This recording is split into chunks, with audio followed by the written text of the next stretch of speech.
Video last దాకా చూడండి, subscribe చేయండి. ఇవి తాటి ముందల నుంచి వచ్చేవి. తాటి పండ్లు వండితే ఈ పిక్కలు వస్తాయి. ఈ పిక్కలను మనం భూమిలో పాతినట్టే పాతిన తర్వాత ఇలా మొలకొస్తుంది.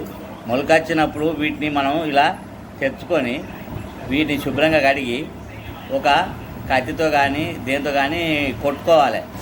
వీటిని కడిగి చేసుకొని వద్దాం.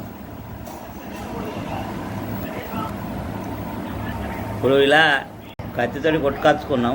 ఇప్పుడు ఈ మధ్యలో తెల్లగా ఉంటుంది. ఈ గువ్వము చాకుతో కానీ చెంచుతో కానీ తీసుకొని తింటే చాలా తీయగా ఉంటుంది. ఇది చాలా తిన్న కొద్దీ తినాలనిపిస్తుంది. ఇవి మాత్రం మొలకొచ్చినప్పుడు ఇలా మొలకొచ్చినప్పుడే తీసుకొని కత్తితోటి కట్ చేసుకొని తినాలి. ఇలా పిక్కను మధ్యన కట్ చేసుకొని ఈ గువ్వను తీసుకొని తింటే చాలా తీయగా ఉంటుంది, తిన్న కొద్దీ తినాలనిపిస్తుంది. ఇది ఆరోగ్యానికి సుతా మంచిది ఈ గువ్వము.